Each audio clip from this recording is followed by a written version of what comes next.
Fasting is like sleep. It's a healing state you can put yourself in, but not just like sleep. Just because we know sleep is good doesn't mean everybody knows how to do it, which sounds so crazy. And I feel like the same thing about fasting. So let's start off with that. Why are so many people struggling with their sleep? I think a lot of it is just knowing the basics of what's required and honestly letting go of some of these myths and being less stressed about sleep. Dr. Mindy here. Your body is in a war zone. Different parts of Yes. the brain get activated depending upon how stressed you are. When you look at it from that inflammatory, It's interesting. I mean, that has some merit to it for sure. And you can't control everything. I'd say. And what about a woman who is not pregnant, but she's aiming? I just want to start off by thanking you, Tara, for coming here, coming to the Resetter podcast. This is probably the most needed conversation that I've ever brought to my listeners. So I'm so grateful to have you here. So welcome. Oh, thanks for having me. I agree. I'm a big fan of sleep. Right, which is really funny. So this is something that I say all the time with fasting, is I say fasting is like sleep. It's a healing state you can put yourself in, but not just like sleep. Just because we know sleep is good doesn't mean everybody knows how to do it, which sounds so crazy. And I feel like the same thing about fasting. So let's start off with that. Why are so many people struggling with their sleep? I think a lot of it is just knowing the basics of what's required and honestly letting go of some of these myths and being less stressed about sleep. So we have this hate relationship as a society right now with sleep, and it takes away our lives. It shortens our day. We have to give in to sleep. But if we can find a way to fall back in love with this time that we give to ourselves and to our body to heal, and find a way within a 24-hour period to get 8 hours, and if it means you have to take naps, if it means you need to take other time, whatever that looks like, it actually is just about getting good quality sleep within a 24-hour period. And if you can't, at least try to build up on sleep or create some sleep resilience or elasticity in your life. So over the course of a week or a couple weeks, you really are making sure that you're fully recovering. I know people do marathons, or we have athletes that they can't always hit those 8 hours, but make sure you find the time within a 2-week period to really create resilience in your life for sleep. Oh my gosh. Okay, I'm so happy you said that, because here's this has been like something that's been like weighing on my mind, which is, as I've moved through menopause, like it takes I don't know what it takes to get more than 7 hours. If I get 7 hours of sleep, I feel like I'm a rock star. If I get 6 hours of sleep, I'm like, wow, okay, that was great. And if it was 6 continuous hours, I feel even like more proud of myself. And that's after like massive amounts of magnesium, getting my chili pad exactly right. And so then when I look at the research, I'm like, okay, wait, I'm supposed to be getting a lot more. I should be getting 8, 9 hours. So what I just heard you say is take a nap. And if you get them in different chunks throughout the 24-hour period, that's okay. Absolutely. We actually didn't evolve to sleep 8 hours. If you look at hunter-gatherers, there's a great study out of UCLA that was done on hunter-gatherers over the course of a year. They, on average, actually slept closer to that 6 to 7 hours. They actually didn't have a word for insomnia, so they literally just slept more relaxed and better, but they didn't always sleep in one segment. Even in Dickens, I was just talking about Charles Dickens because my son's reading it in English class, and I'm like, yeah, we'll talk about first sleep and second sleep. We didn't sleep in one segment prior to the industrialized age when factory workers needed to have one bucket of sleep, and we, kind of made that happen. But like in Spain, even still today, they have a late dinner. It's so that they can come home and nap in the late half of the day, sort of 4 to 7, and then they'll wake up and have dinner at 9 and 10, and they may stay up until 2 or 3 in the morning and socialize. And that was actually pretty normal across Europe, again, prior to the industrial age. So if your body and yourself, your genetic history comes from that European descent, chances are your body was used to sleeping in segments anyway, and it should be able to do that again if you need to do that in order to just get enough sleep to feel good. that rocks my brain. Like thank you for that. I feel like you just freed me because I'm like 9 o'clock, time to go to bed, and then I get into bed and I'm trying to like sometimes I can't get my body to relax. Again, this is something new that's happened through the menopausal journey. So and then I wake up at 2 in the morning, and like each little pattern of difficulty of sleeping, getting to sleep, or staying asleep, I've had to find new hacks, and it's so freeing to think, oh my God, maybe I don't have to have it be continuous. So that was amazing.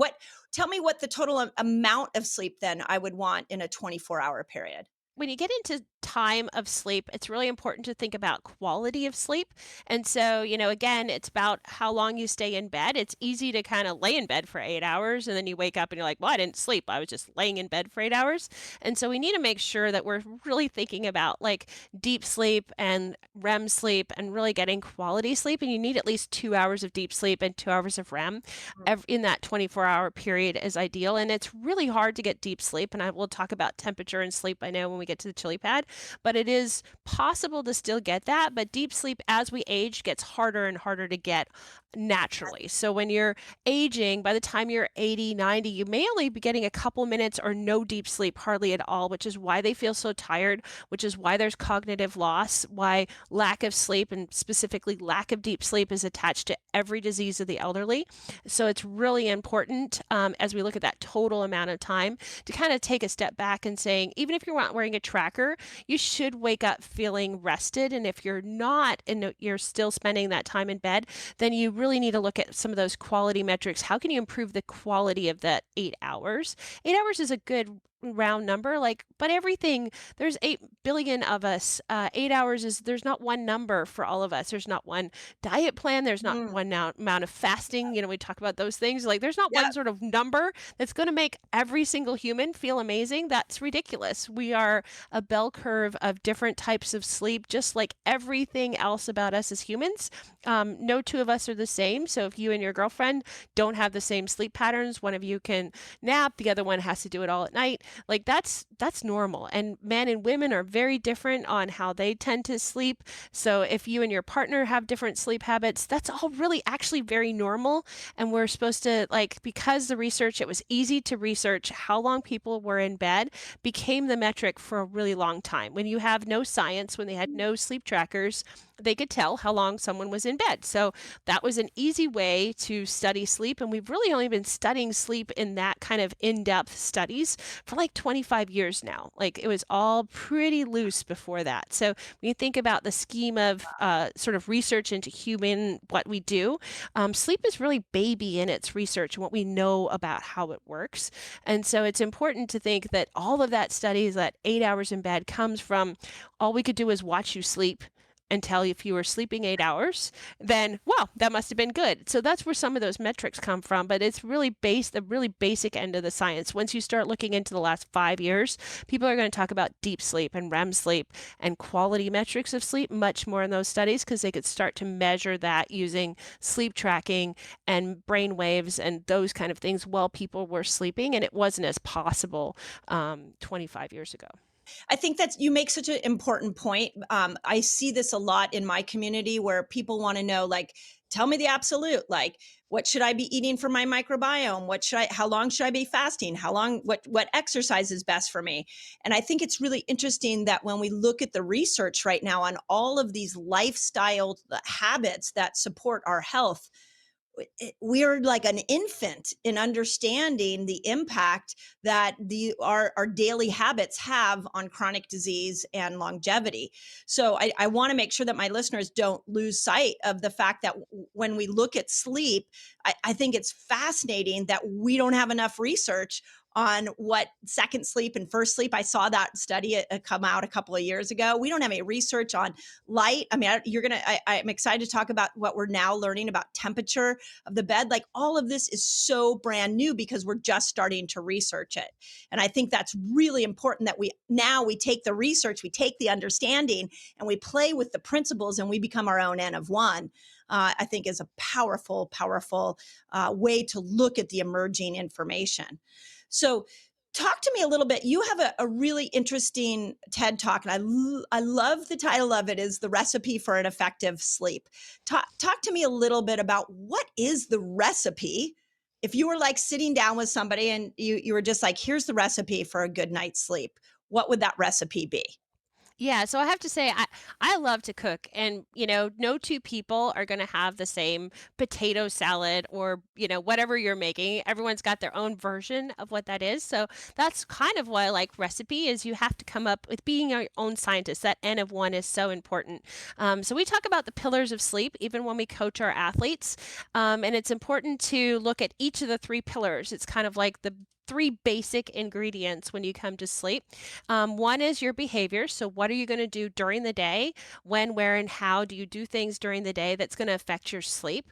The next is mindset, which is, whether you're stressed out, feeling anxious, are you feeling peaceful? That's where that meditation, gratitude, all of those kind of things come into play as far as what is your mindset when it comes to sleep. Being in love with it, respecting it is going to make it way easier to go to sleep than hating it and dreading it and putting it off. And then obviously that environment. And the reason environment is so important is in your brain, sleep is really old. And when we think about that as far as evolutionary part, it's an involuntary kind of response to go to sleep. So the smallest organisms, like even just a larva with no brain whatsoever, recognize that they have to have an on-off session. They have to have sleep, even though doesn't look exactly like ours. It actually is still a different type of on-off. Even marine larvae will go up to the surface for light and warmer part during the day. And then when it cools off and the light goes away, they'll go to the further down depths where they can camouflage and disappear. So when you think about it, your environmental controls are an easy way to trigger yourself to go to sleep that you don't have to think about because your brain automatically recognizes those changes in light and temperature. But then when you think about it, we've done everything in our modern lives to remove any change of light and temperature.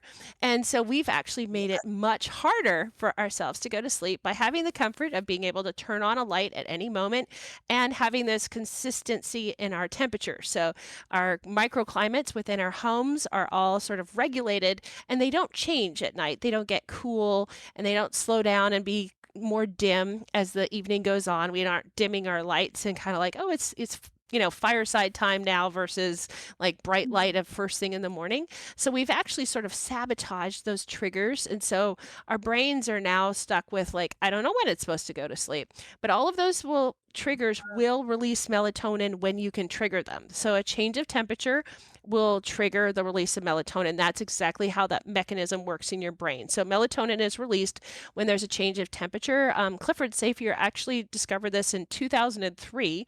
So it's been a long time since it's there. So it's not new science, but how it's evolved and how people have recognized how it can work is been where the evolution has come. But those neurons are absolutely triggered by a change of temperature.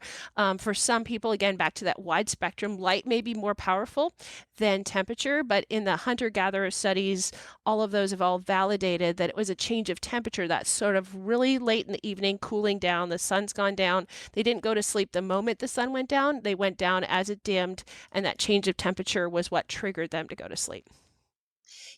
I'm so happy you said this because I had a discussion with a woman who has a sleep podcast, and we were debating or having a fun conversation about the fact that the temperature might have been how we were primally conditioned to go to sleep because we slept on the ground.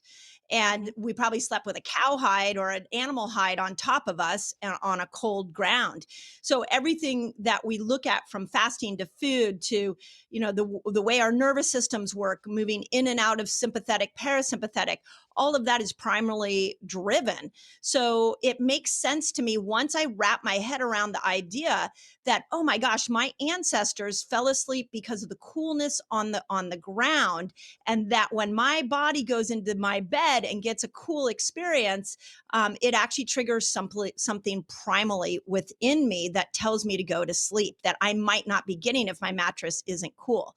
Do you feel like that's an accurate hypothesis? Yeah. So, and just to clarify what is going to happen with that, because people are like, well, I heard if you warm up or take a warm bath, that can do that. So it can for some people. Most menopausal women, because we're sort of hot-blooded right now, this is not going to work. But you'll see studies where Well, putting on warm socks or warming up will help you go to sleep. What's happening there is that change of temperature of warming your extremities actually causes that sort of circulation in your body, which will still trigger that change of temperature. So it's important to remember, again, that wide spectrum of us. Way over here are some people that need to warm up to fall asleep. And honestly, when Todd and I invented this, I was absolutely me. I wanted that warmth and nesting to kind of start my sleep process and then cool down after that. So it's important to know that that is absolutely okay. And that's a good part of a lot of people's process to fall asleep. But the other extreme of it, and this is, people with more extreme menopausal women can use this. Terry Walls with MS has used this process as well. If you follow any of those people, but anyone with a neurodegenerative disease may have to go more extreme on that cold. They can use like something like the chili pad, or they can use like 20 minutes of ice bath, which isn't lovely, but it will actually when you get out of it, you'll be pumped up. So do it like an hour before you go to sleep. But that about an hour after doing a ice bath like that, you will be knocked out like an elephant tranquilizer, and you'll get really great deep sleep. Deep sleep loves it cold because our body is trying to drop 2 degrees core body temperature in that first half of the night. So by really forcing that, if your brain or your body isn't normally allowing that, you can actually get really great deep sleep and sort of hack it by making sure your body's cold enough to achieve that deep sleep. But those are the extremes. Warm fuzzy socks and warming up to the cold ice bath. Most of us are in the middle as we go through our lives, certainly with women, even just in your cycles. So if you're still having cycles throughout your cycle, you're going to find that you're in different spots on that spectrum as well. So it's important to say, like, not every night is the same for as you go through your cycle. You're going to be warmer as you kind of end that cycle. You're going to be like, well, I'm hot right now. What I set it at like earlier in the month may not be the same if you're setting a chili pad. Yeah, one of the things I love about the chili pad is the fact that you can make the temperature change throughout the night. And I have like 3 different programs on there, and one of them is exactly what you just said. I recently was like, wow, I kind of like it warm when I first get in, but then I can't fall asleep to that. So then if I set it, within 30 minutes of getting in to start to go down into the colder temperatures, it really is true. Once that temperature goes down, like boom, I'm out. It's the craziest thing I've ever experienced. So I love that you said that, because again, now you're giving me freedom. Okay, I'm going to get in when it's warm, and then I'm going to cool it down. So it really, there's so much to learn about what we can do with temperature to control our sleep. And to that point, something that I've been wanting to tell all of you at Sleep Me is that literally I'm pretty sure that my chili pad saved my marriage, and let me tell you why. When during the pandemic, I was like at the height of my hot flashes at night, and I just needed my room completely cold. And our oldest daughter had moved out of the house. Our son was a senior in high school, and it was the pandemic. It was a lot of stress, and I just said, okay, I'm going to take the guest room, and I'm going to make the air conditioning so cold in there that I can finally sleep. And it started to work. But I was in a separate room from my husband, and I literally slept in this separate room for a year. And there was this part of me that was like, I don't feel like this is great for my marriage, but I'm getting good sleep, which makes me a more enjoyable person, which helps my marriage the next day. So I feel like then when I got a hold of a chili pad, that product brought me back into my bedroom, made me able to sleep in a room with my husband. He could sleep with his temperature, I could sleep with my temperature, and I'm happily sleeping back in my bed again. And it literally was so freeing. So I have to start off by saying thank you for that, because I'm pretty sure that the chili pad saved my marriage. Oh, that's awesome to hear. Yeah, that's exactly why it was invented. So my husband and I sleep at different temperatures. He is like a total furnace. And so like you can almost feel the heat coming off of him. Like it's crazy. And so exactly the same thing. His uncle invented the waterbed. And so if you've ever been on a waterbed when it didn't have the heater in it, water is really good at pulling heat off of anything, really, just because of its specific heat capacity from a science perspective. And so there's not as much water as a waterbed. It's just tubes or a membrane that's on your bed, depends on what style of pad you have. But it really isn't a lot of water, but that amount of water is just enough to pull the heat out or add whatever heat you want. Remember, we're 98 degrees Fahrenheit, so I get people all the time like, well, I don't want to have it like that cold. I have it at 86. Well, that's still cooler than your core body temperature. And so it doesn't have to be a lot of change in order to still give your body that freedom to cool 2 degrees cooler. You just don't want it hot in the middle of the night. Yeah. So let's talk a little bit about the hormonal piece to the chili pad, because what we know about menopause is that estrogen, you're going to start to lose estrogen. And when you're in those perimenopausal years, like the 40 plus, estrogen goes high, then she goes low. She's all over the place. But when she goes low, it triggers the hypothalamus to turn up the heat, which is why we get the hot flashes and we get the night sweats, which I during my menopausal journey, I never had it during the day, but I only had the sweats at night. So, and I see this is happening at younger and younger ages. I'm even seeing this at 35-year-olds and early 30-year-olds telling me that they're getting night sweats. So talk a little bit about what we know when we cool down the bed. Does it stop that trigger that estrogen is having on the hypothalamus to turn up the heat, so that or are you still turning up the heat, you just don't feel it and it's not waking you up? Like, how does it tie in to that change of estrogen in our sleep? Yes, we actually just did a study that was published in September. I think officially came out in August, but then was published in September. We did it in partnership with Wake Forest University. We had a bunch of women sleep on it who were in full hot flash mode, so not perimenopause, but full menopausal mode. We did find that they actually had less hot flashes during the day as well. And so what it really Oh, wow. talks about is that there's always an order of operations, right? Where your body's going to have to prioritize. Sleep is going to have a higher priority than just sexual hormones and in the scheme of what it's doing. So it's going to prioritize sleep. So if it can get the cooler part to go to sleep, it's not going to trigger the hot flashes the same. So you may still have some of those slight symptoms, but you're not going to be aware of it if you can achieve deep sleep. So once you're in deep sleep, you can recover. You're going to actually have less symptoms during the day because that sleep time allows your body to actually manage hormones better. All of those hormones are managed during some of that sleep process.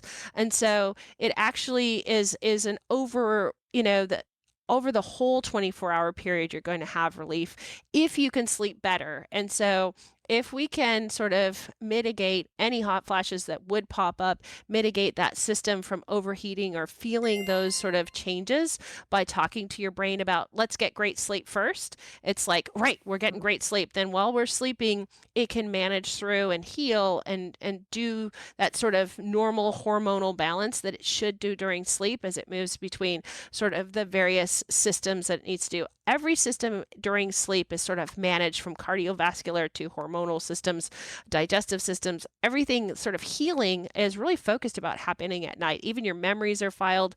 A lot of that's focused. So if you can get great sleep, no matter what you're going through, see this with cancer patients. I talked about it with neurodegenerative diseases. You'll have less symptoms overall if you can just get sleep, and that temperature can tell your brain to say, let's just sleep. Forget about all the other shit that's going on and just sleep.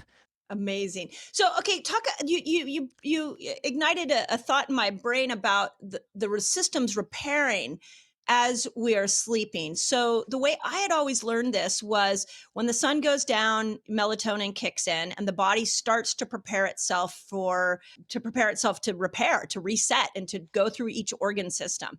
And that usually starts around 2 hours. The way I had learned it, starts around 2 hours after the sun goes down. So getting into bed a couple hours after the sun goes down is key for repairing your whole bodily systems. But then what I'm also hearing you say is we also have evidence that just getting good chunks of deep sleep and good quality sleep is going to help with that repair. And it's not necessarily the time. That to me is an evolved thought from what we originally were taught. I mean, this is like 20, 30 years ago. So when we go in, we get our temperature to that right place. Is there an order in which the body repairs? Like, does it go brain, liver, sex hormones? Like, does it have an order, or does it just completely repair itself when that temperature is set? Or does the temperature set deep sleep, that then now we've got the repair going on? Speak a little bit more about that, because I think we're pretty ignorant when it comes to what the repair actually looks like when we're sleeping. Yeah, so there's actually, it is systematic. I don't believe they know if there's a specific order. Generally, the brain is cleansed. This is why deep sleep or lack of it is attached to Alzheimer's and cleaning out those proteins that cause Alzheimer's. Most Alzheimer's patients will not see their brains being cleared, but actually, when you fall asleep and get into deep sleep, one of the first things that happens is your spinal fluid washes your brain, good brainwashing, and that's really required to keep your brain healthy.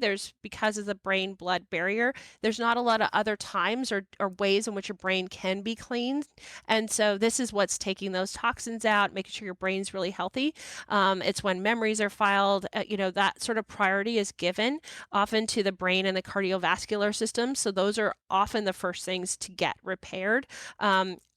Once it gets past that, I think it's sort of what's needed based on the individual human. But those are both sort of recognized things that happen, is that both of those systems are kind of looked at because they're highly needed in order to sort of on a functional basis. If your brain's not working or your cardiovascular system isn't working, you're not doing anything the next day. So those are the sort of high priorities of sleep for your body to heal. But almost every system is touched during sleep in order to try to heal it and make it better. But that's how your body's been programmed. So you can go through your day, even your memories, when you think about it, what happened during the day, all gets filed. You just put those files on your desk all day. Oh, that's interesting. That's interesting. And then at night, over a 2-week period, it's usually decided whether last Tuesday's lunch was something you need to remember or it wasn't important. But if you got in a big fight with your husband or there was some trauma that happened, then that'll keep going. And you're like, okay, we might need to have that in there to keep kind of refreshing and keep that in long-term memory. But last Tuesday's lunch, if it was just sort of last Tuesday's lunch, usually gets lost. And, 2 years from now, you won't remember what last Tuesday's lunch was. No. Yeah, no.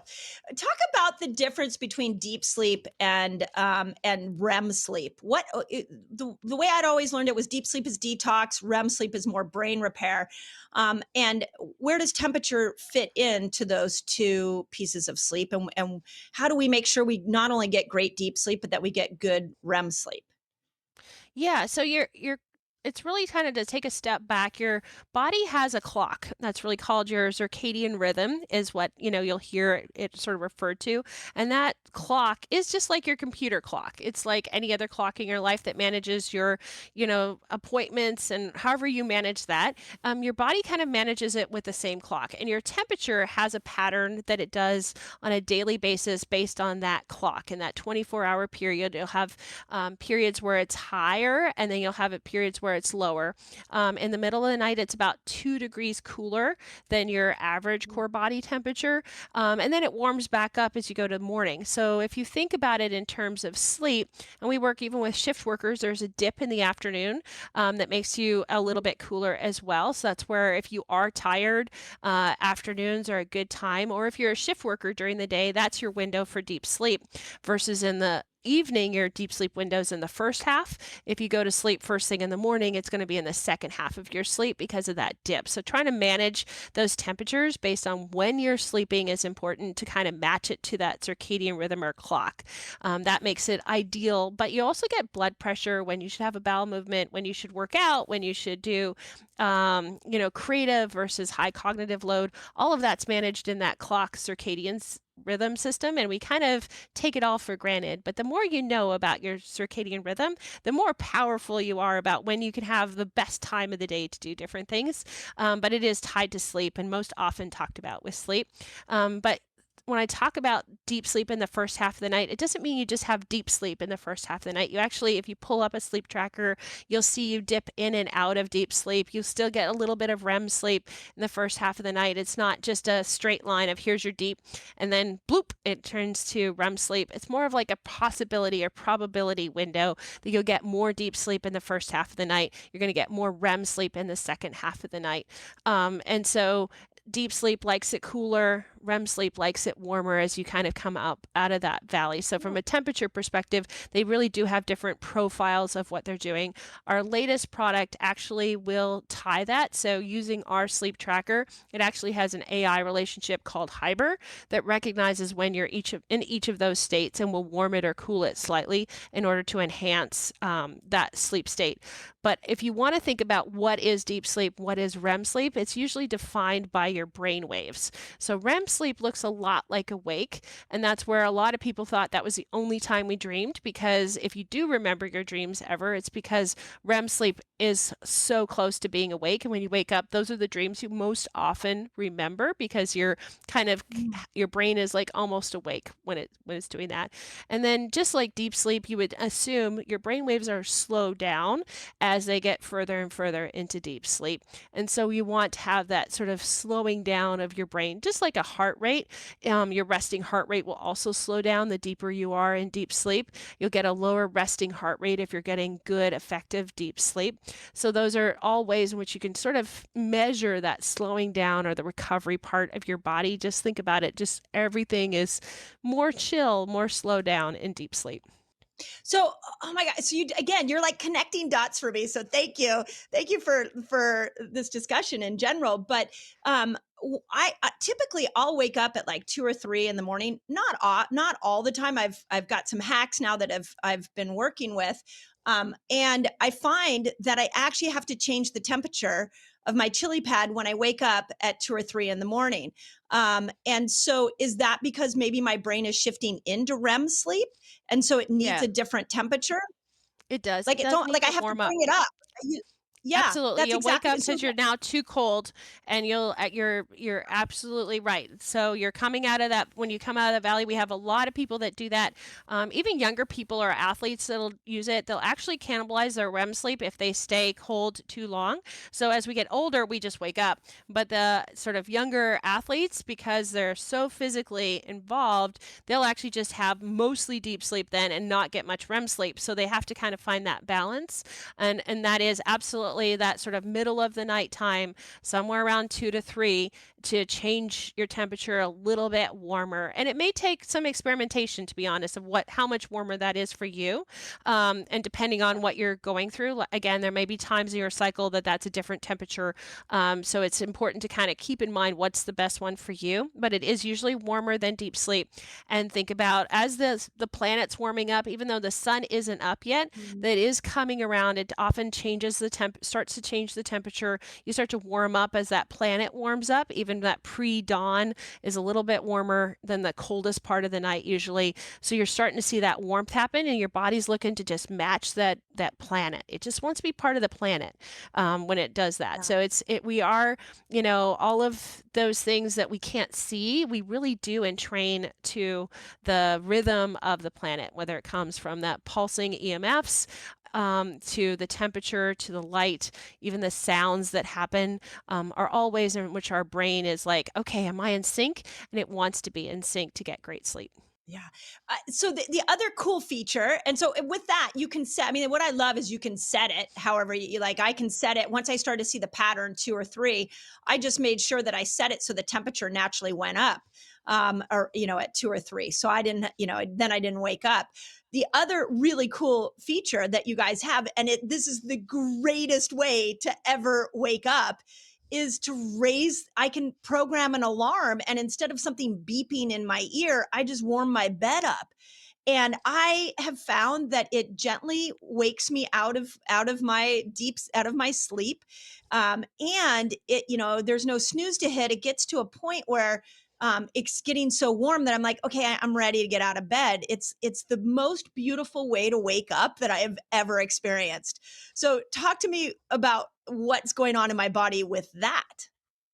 Yeah, it's basically we're turning off sleep. So when we think about, and again, that Clifford Sapir, who found those sleep switches, called it a sleep switch. You can literally Google sleep switch, and that's what he called it. So if you think about like flipping on a light bulb or turning on sleep and causing a cooling to do that, or that change of temperature to do that, you also want change of temperature to turn off sleep. And it's important as a sleep mechanism. I often will have a balloon when I'm doing talks to kind of explain that sleep has to be fully deflated so it can fully inflate. And we want to turn off sleep just as much as we want to turn on sleep. And so if you snooze your alarm a lot or sort of wander through your morning and don't turn off sleep, your body's like, I don't know when we actually ended that. So I don't know, are we starting the sleep count towards the nighttime or not? And so what you do in the morning and warming up is just such a powerful way. You actually get a release of cortisol, which is good cortisol. I know it gets a bad name for stress and all sorts of things, but it's great in the morning to give your brain that boost. And if you do warm awake, you can actually put off your caffeine for about 90 minutes because you'll get a good burst of cortisol that should last between 60 to 90 minutes. Then take your caffeine for, if that's what you like to have, your coffee or tea in the morning, and you'll actually continue that boost of like, wow. You combine that with sunlight around 9 a.m., which is that peak time to get great light into your body, again, triggering all those things. And then you can really sort of fully burst into your day. Your cognitive self will feel like it's ready to work out. It's ready to do whatever it is you do for your job or whatever it is your sort of heaviest cognitive load administrative tasks you need to do. It'll be primed, ready for all that. Yeah, that's crazy to me. I did not know that temperature affected cortisol like that. I see a lot of women as they go through menopause, they can't do coffee as much. They become very sensitive to caffeine.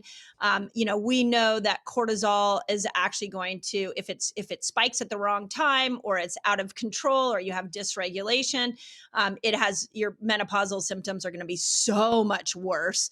Even your insulin resistance. So in the menopause reset, I write a lot, and even in Fast Like a Girl, I write a lot about the hormonal hierarchy. And what I see in my community so much is this desire to manage insulin because people want to lose weight. But what they don't realize is that in order to manage insulin, you have to manage cortisol. So what I just heard you say is tracking, making sure that your temperature pattern is right as you're sleeping and waking up can have a really dramatic effect on cortisol regulation. Is that, and Yes. do we have any evidence that now that can also lead to insulin sensitivity and can help you with your blood sugar regulation and your weight loss desires? I don't have any research on that, and I would love for that to be, the research unfortunately often ends in that sort of like this is when cortisol is released, and like I said, this is the impact it has, and so little research for sleep in particular is done on women. It's I could do a whole soapbox on like testing You're talking young to the right woman college to men. talk about that. That's right. Yeah. Yeah. Most of the sleep research, again, it's taken years to hunt down the research on women and make that happen. But, most of it back to, early research was done on young college men that sleep great and are completely different than Right. girls. Oh God. So yeah, so it's important, to kind of keep, that's where that early sleep research, you really have to keep it with a grain of salt because it was just done on the available people at the time, which was predominantly young men. Yeah. You know what you need to do? I don't know if you've done this. It'd be fun to do with my community.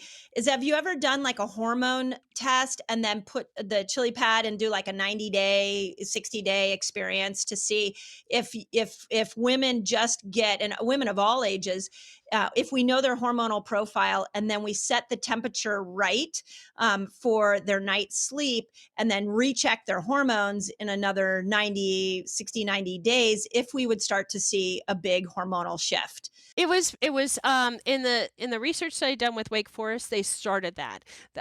We really need to do a subsequent study, but that's where the early results on that, they should have, if they could follow them over the course of a year.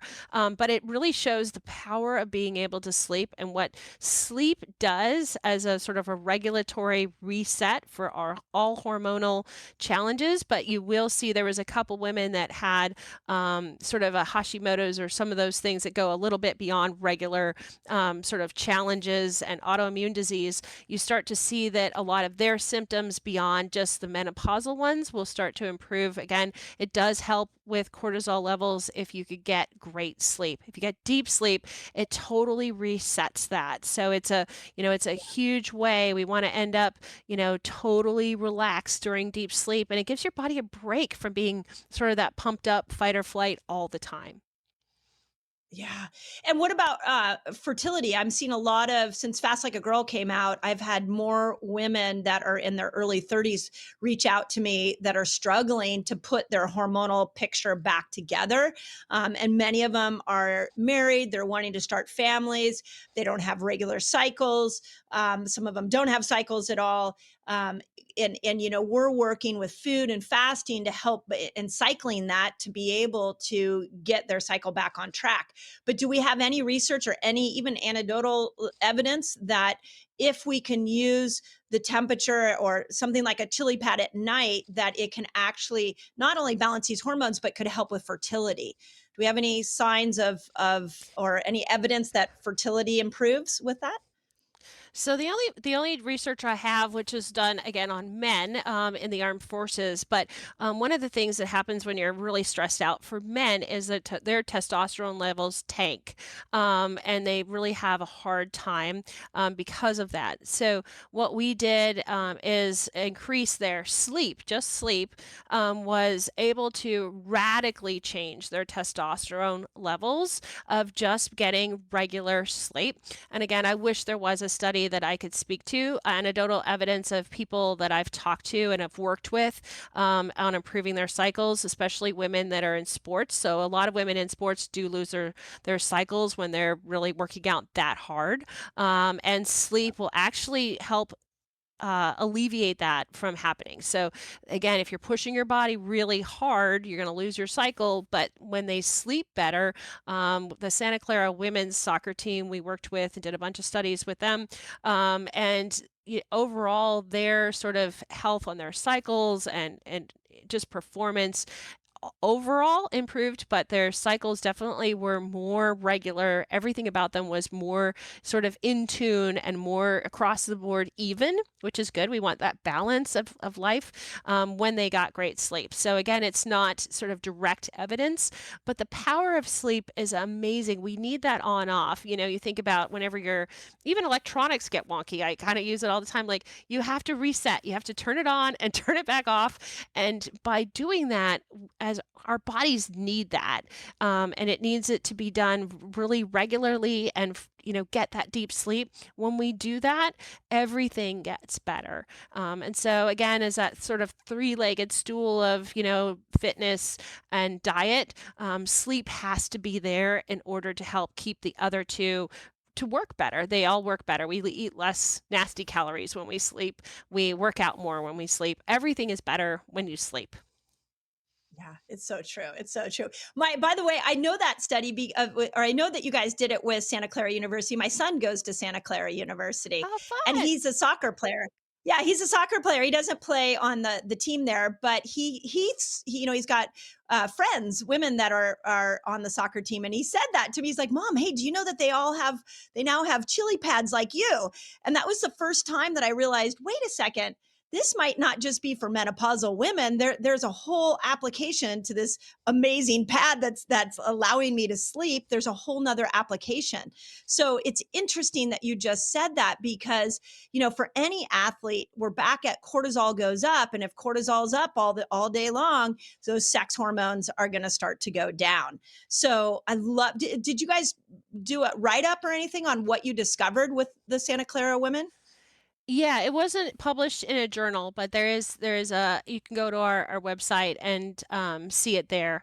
But the result what the results were. So Yeah, yeah, it that was would be really awesome. really really, really, very powerful.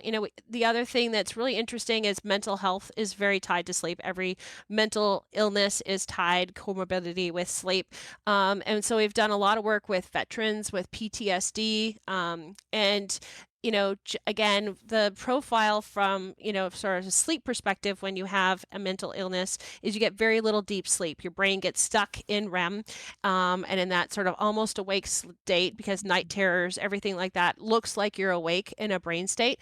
So it's really important to still get deep sleep. And again, that temperature overrides what's going on in your prefrontal cortex a little bit and says, hey, why don't you just go to sleep? And so a lot of our veterans with PTSD will sleep better, and get, they won't eliminate all PTSD, but they'll get a good night's sleep, and the work they do during the day on sort of improving that and thinking through whatever they need to with their therapist, it's an amazing difference. It's night and day difference, like a 90% improvement rate versus, it takes more, like just a lot longer recovery time for a lot of them. So it really, and again, I talked about Terry Walls and MS. It's really, again, the power of sleep, no matter what's going on, is amazing. And if you can bypass all the stuff that prevents us from sleeping, we almost are our worst enemies when it comes to sleep. If we can bypass that and just get better sleep, across the board, there's less symptoms, whatever's going on in your life. Yeah. Oh my gosh. So, talk a little bit about one of the things I've seen with menopausal women, is that as we lose progesterone, our ability to relax is becomes very difficult, and so it's really nice to have a glass of wine at night, and that can start to slow us down and prepare us for sleep. But what we know about the research of alcohol is that long-term chronic alcohol drinking is not good on the brain. So, do we have any evidence as far as have women been able to drink less? Can it help you repair from your glass of wine habit that you have every night? Because I see this as a really big hurdle for a lot of menopausal women. Is I know I'm not supposed to drink my glass of wine, but it is the thing that relaxes me and gets me into bed.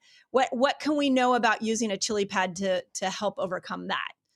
So this is probably my favorite hack ever, when it comes to the chili pad and really the Doc Pro. This was a big part for me and why we pushed harder on those temperature barriers. So our latest one has you can get way colder, than you can on previous ones, and part of the reason is exactly that. America loves to have a drink in the evening, and sleep can be the biggest party pooper out there because when you drink alcohol, it increases your metabolism and makes you hotter. So when we think about what we just talked about, that temperature profile, if I just gave you something that's going to make you hotter when you're trying to get deep sleep, you're not going to get deep sleep. Even if it helped you relax and overcome that anxiety and try to get you to fall asleep, it's going to really destroy your sleep once you're asleep. So it can mitigate the results of alcohol, because my husband loves bourbon, which is even more so than wine, and he already sleeps profile hot. So yes, even our big linemen, that they're basically doing the equivalent because they're working out late at night, those evening games, whatever that is, they're super hot already, and then they've just increased it late at night. So that late at night, right before you go to bed, to increase your metabolism is a killer for sleep. It's terrible. But if you can crank down your Doc Pro and freeze yourself out, you do not have that same problem. You're actually still able to get deep sleep. Now, the long-term effects of like more than one glass and you're like having bottles of wine, that affects your liver and other things. I can't fix all of that, but I can mitigate the results of heating your body up from a glass of wine or two, and you're able to sleep cooler and still get great sleep. So if that's a handicap that you need, because it's just a great tool sometimes, any of those tools we want to not have bottles of wine or over time, if you can use it less and you can train your brain to say, well, now it's time to go to sleep, it's time to relax. You can train yourself to down regulate, just like we train ourselves to fast or do other things or work out at a certain time. You can train your brain to start relaxing. Weighted blankets are another huge way that a lot of people have been able to give up a little bit of that glass of wine. So try a weighted blanket when you're watching TV or reading a book or whatever you do in the evening to down regulate already. Try covering up with a weighted blanket and see if you can skip your your glass of wine. It's actually crazy. I know everyone's like, I don't see how it works. My husband was like, totally like, there's no way that can work. Like, I don't think that a weighted blanket is ever going to do it. He sleeps religiously with one now. And it started for Okay. autistic children, and it is really simple. It's just a blanket with extra weight on it, but it does release serotonin. A lot of the same things that happen when you drink a glass of wine, you're going to get with a weighted blanket, with no side effects. Yeah. And so Yeah. it is a great alternative to try. It's worth the try. Yeah, I have a funny story about that because I have a weighted blanket too, and we were going on a one summer on a vacation to Lake Tahoe, and we're packing up the car, and I'm literally packing the weighted blanket, and I'm taking the chili pad off of my bed with my Doc Pro, and I'm like, okay, come on, here we go. And my husband looks at me, I'm like, oh, we're going for a week. I am not messing my sleep up.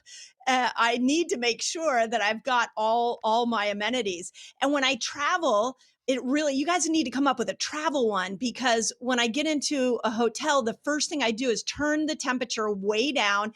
I gather all the pillows and put them on top of me to try to get the room cold enough and get enough weight on top of me to let me go to sleep. And it's crazy how that works. And I think that it's primal. I go back Hmm. to Oh, the it's cave woman. She slept on the ground. It was cold, and she had an animal hide on top of her. And that was how we were primally designed to signal to go to sleep. Yeah. No, for our athletes, we do that. Actually, I've had more conversations with TSA agents about my weighted blanket, because even if like I'll often travel, we do have travel cases, but they don't travel great at this time. We absolutely are working on a travel version at some point, but the weighted blanket I've cut in half, so at least it just covers the top half of my body, and it can still go on my carry-on. So I have a quarter of my carry-on goes to my weighted blanket, and then the rest is everything else that I put in there. But then yeah, almost always I get pulled over on the side. And they're like, "What the hell do you have in there?" I'm like, "It's just a weighted blanket.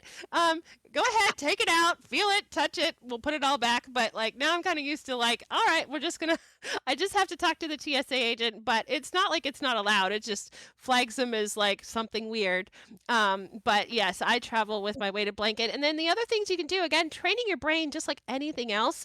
If you train it to sound, if you train it to smell, those are also all primal. So our most popular item with our athletes is actually lavender pillow spray. And when you think about your, professional baseball players and football players and a lot of these, big super macho guys are using lavender pillow spray like ruthlessly. It's Amazing. crazy. But again, when you've trained your brain that it smells like home, smell is extremely powerful in transporting us wherever we are. If you have any smell that transports you back to, I smell the cookies and I think of grandma's kitchen or whatever that is, smell is really, really powerful. And if your brain thinks that you're at home, even if all your tools aren't exactly there, but if you can get the sound and the smell to be the same when you travel, you'll actually have a pretty good sleep on the road.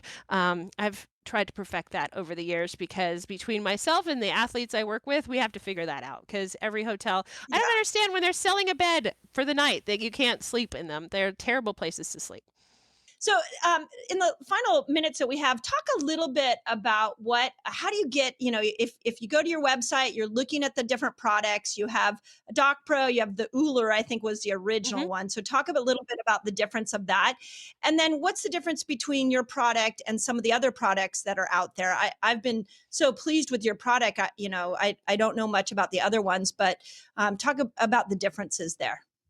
Yeah, absolutely. So our original product, if you think about your, old time thermostat where you set it and forget it, a lot of the dial ones and you set it to one temperature and it just stayed at that. So the original chili pad, the cube, is absolutely that way. It's one temperature. And again, if you're just going to leave it on super cold, a lot of people find that that's enough. And again, if you don't have a huge body mass, because again, it's thermal regulation. So big room air conditioner is not going to work. Our little room air conditioner isn't going to work for a big room. think about it in terms of that, on how cold you think you're going to want to get. It's a great baseline model. And a lot of people, again, if you don't have a lot of temperatures you're going to do, you just know you need to be cold, then that works for a lot of people. It has a remote, so it's super easy. No app. If you're not an app person, it's that way it works. The Uller does have an app, and it's programmable, almost like a programmable thermostat. So it's going to have a similar sort of pad profile. So think about small room air conditioning versus large room air conditioning, or just what you're trying to get out of it, how cold you want it to get.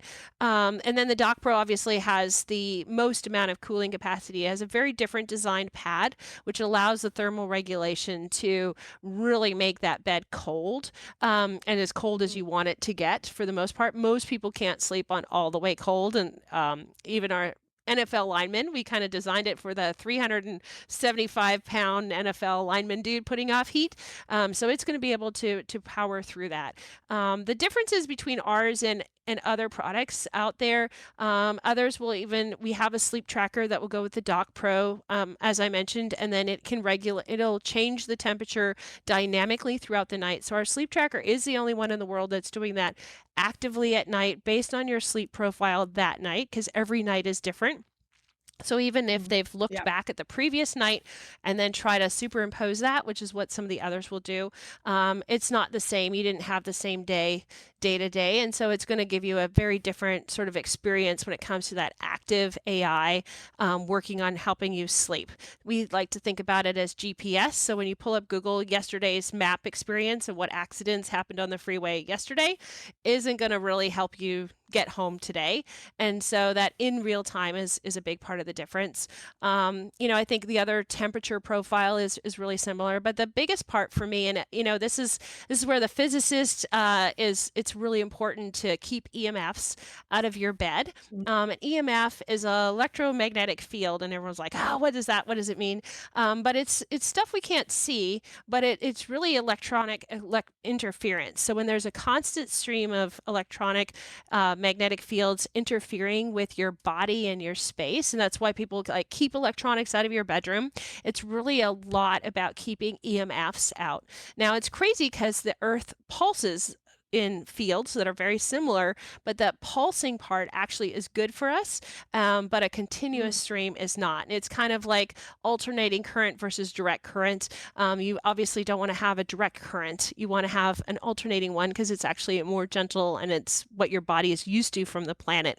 But EMFs are bad. We keep EMFs out of the bed, so there's no electronics in the bed for us, and that's really what separated us. We're able to put in airplane mode, so if you're sensitive, if you've ever had a traumatic brain injury, you have neurodegenerative diseases at all, you're going to be very sensitive to EMFs, and if you haven't heard about them, it's worth Googling it and kind of doing your own research on what those effects are and kind of managing that. For a lot of people, it may not matter, but if you're sensitive to it, you're going to actually feel the difference of having a high amount of EMFs in your bed versus someone that may not register. But that was always really important to me to make sure that we do not have any of that. Again, beds should be for healing, so we want to make sure we've created a space that, first of all, does no harm, only helps. Yeah. You talked about the AI piece of this, and I'm just now experimenting with the sleep tracker, and seeing, what it's giving, the data it gives me in the morning. But what you just got me thinking about was this idea that actually what you guys have created is like a sleep partner where your bed and your body are starting to get to know each other so that the environment in your bedroom is perfect for not only sleeping well, but for repair. I think that's like when you talk, you've said this a couple of times about the AI of the sleep tracker. And I think that is so important. I don't want people to miss that. Like, I don't know another tool that has your bed as a partner in making sure that you are getting the most reparative sleep that you possibly can. I think you guys are geniuses, by the way. And I can't even imagine all the number of diseases that you'll prevent, the number of, the mental health problems, the suffering that people have during the day. When we can start to get the bed in partner with the body and the brain, we changed the trajectory of health for all ages. So I just grasp that right now. When you're talking about that tracker, I'm like, that is brilliant. So thank you. I really, not only did you save my marriage, I'm now seeing that you have the potential to really prevent chronic disease. So really appreciate you all for that, and for your hard work, and the way that you have thought this through. What a game changer. So thank you. Oh yeah, no, I'm thrilled. Thank you. I want to finish on this. I could talk about this forever, because Tara, I do honestly want you to know that of all the biohacks I've done, this one has been the most profound. Like, when I see you guys, your booths at conferences, when I see anybody on your team, I'm like, thank you, thank you, thank you. It is in my top 3 of the most important things I've done for my physical and mental health and my relationships through my menopausal journey. So I just have so much gratitude for you. So please pass that along to everybody on your team. So Definitely. I want to finish up on this. This season we're doing a lot on self-love and self-care.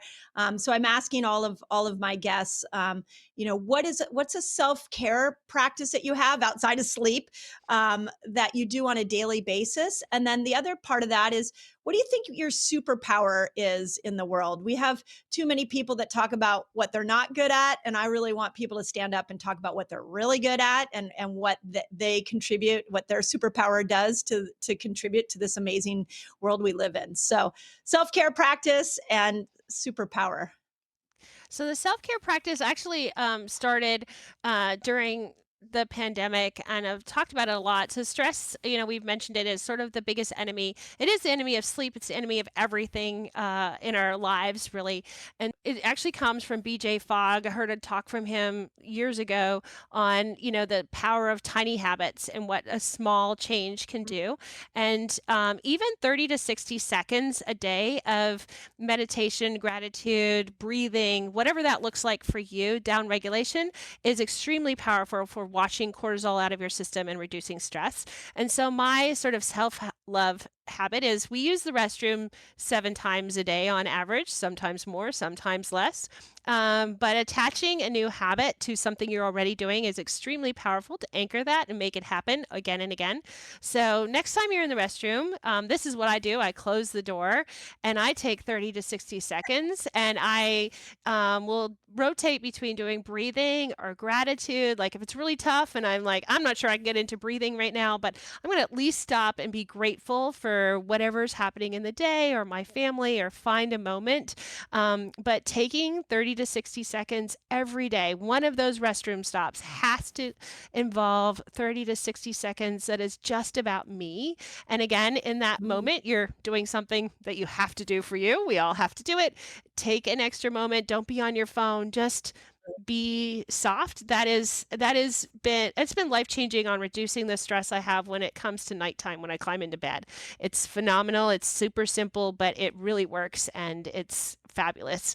And then I guess my superpower, I love finding a way to take something like sleep and the AI, and simplifying it and making it easy. For me, it's revolutionary. If we talk about self-driving cars and all the way in which we can use AI to deliver for us, we're unconscious during sleep.